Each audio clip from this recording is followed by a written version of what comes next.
चौथा हो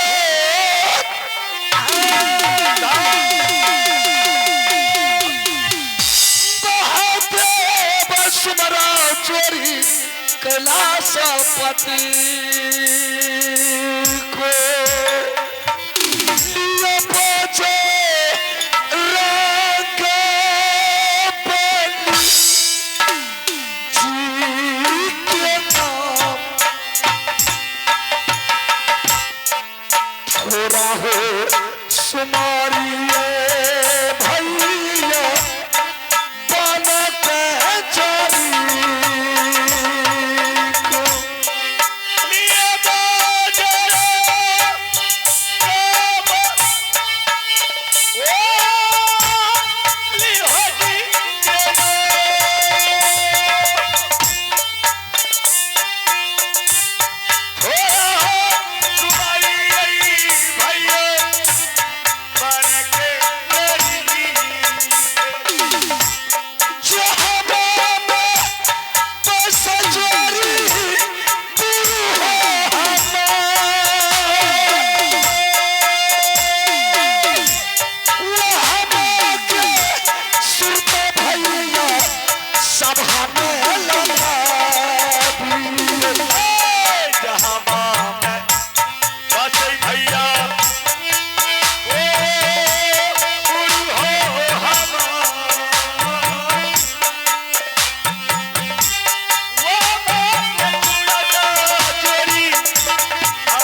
शरण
मैया गे सुनल सैरबा लीमा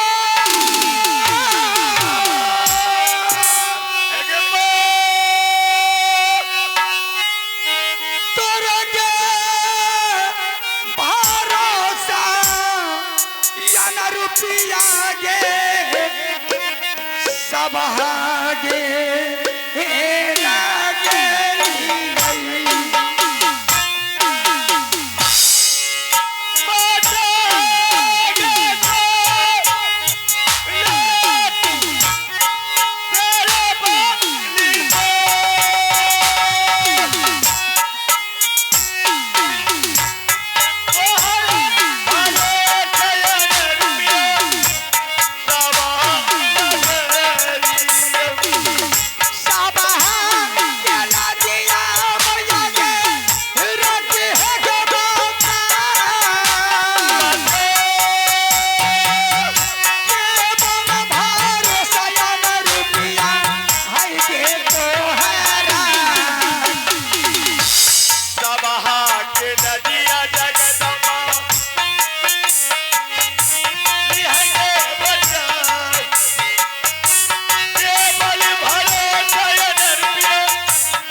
लगे नैना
ससुरार बसिए दीदी सा मोहब्बी की लयरा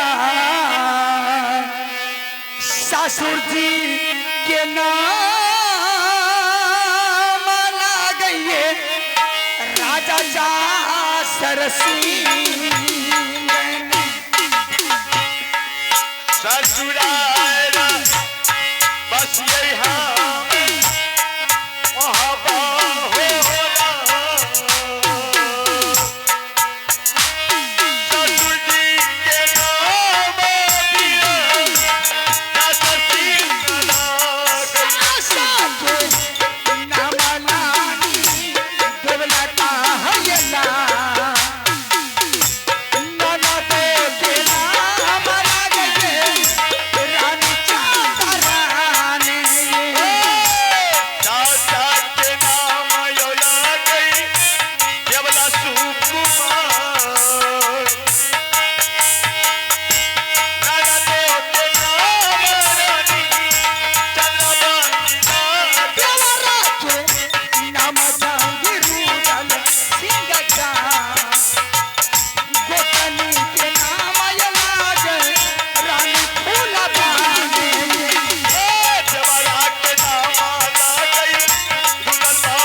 हेलो चेक।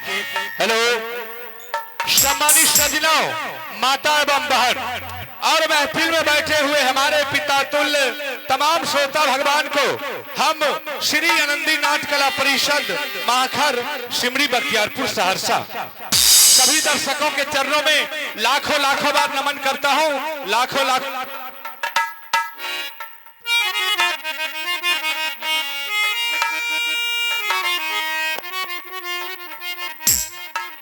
हेलो हवा ना दांत नहीं ढीले आधा बहुत दूर कर। तो आइए आज की रात अगला कलाकार से आप लोग सुन लिए हैं कि बनारस किला का लड़ाई हम लोग खेलने के लिए जा रहे हैं। कृपया आप लोग जितना ही शांत बना करके बैठेंगे और उतना ही ज्यादातर आप लोग को आनंद आएगा। ठीक है।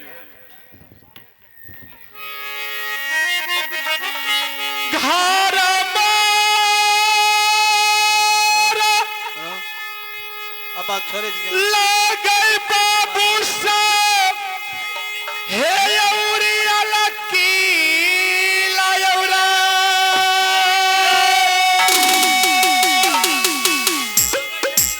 हमारा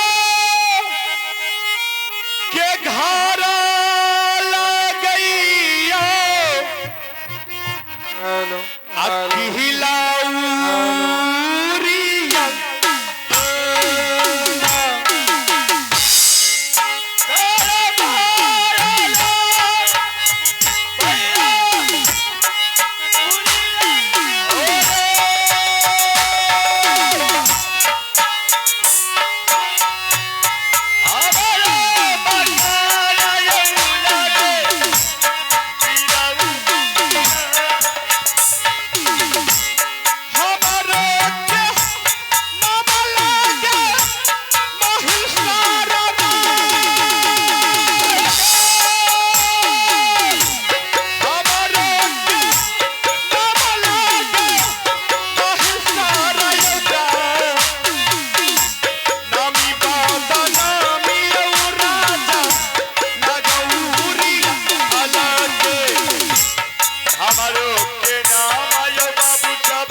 उलियल किला राज पड़ता है और मेरा ही नाम है माहिल सिंह। अरे कौन नहीं जानता है माहिल सिंह को? 51 किला में सबको पता है कि माहिल सिंह कितना बड़ा ईमानदार आदमी है। ईमानदार तो है लेकिन खतरनाक भी। माहिल सिंह के साथ जो कोई पंगा लेता है, माहिल सिंह से जो कोई पंगा लेता है, माहिल सिंह उसको चूर चूर कर देता है। माहिल सिंह का काम यही है कि आज यहां झगड़ा लगाना, कल वहां झगड़ा लगाना, परसों वहां झगड़ा लगाना, बस झगड़ा लगाना, झगड़ा लगाना, झगड़ा लगाना। अगर झगड़ा नहीं लगाते हैं माहिल सिंह तो माहिल सिंह जो भोजन करता है उसके पेट में भोजन हजम नहीं होता। चलो खैर कोई बात नहीं, लेकिन आप लोग जानते हो कि माहिल सिंह जो आज काल का रूप धारण किया है किसके लिए? अरे वही हमारे जो दुश्मन बाबू रुदल सिंह है जो कि हमारे 151 बेटा को पंजा तोड़ करके गंगा घाट में फेंक दिया। और उसी के लिए रुदल सिंह से बदला लेने के लिए माहिल सिंह आज काल का रूप धारण किया। और रुदल माहिल सिंह का असूल है कि जब तक रुदल सिंह के खानदान को खत्म नहीं कर देगा तब तक सुख और चैन का नींद नहीं सो सकता। चलो ठीक है, लेकिन आज तक हम इंतजार करते रहे लेकिन कभी मौका नहीं मिला।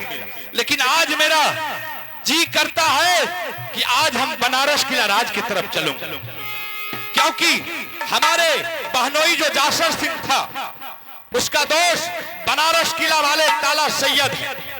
लेकिन जिस दिन से मेरा बहनोई मर चुका है उस दिन से ताला सैयद नौ कभी मोहबा किला आया है और नौ कभी मोहबा किला से कोई बनारस किला गया।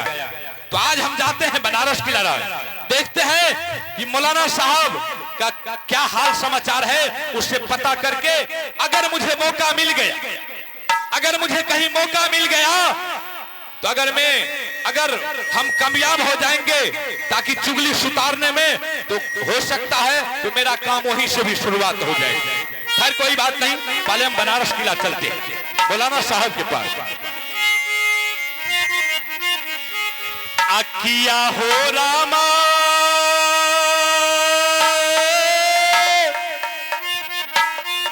किया हो प्रभु जी,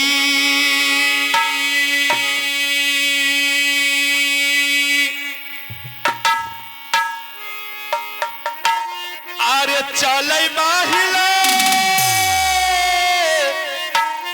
बनारस किला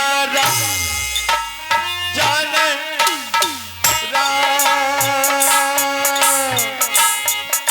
किया हो रमा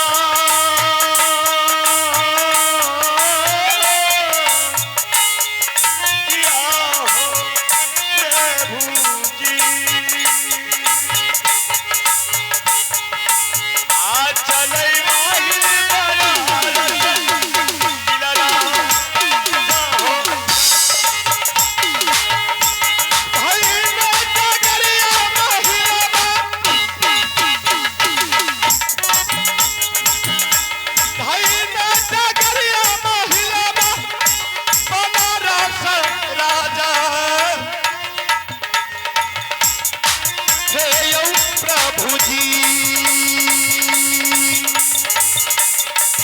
चले माहिल बनारस किला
यही है बनारस की लड़ाई।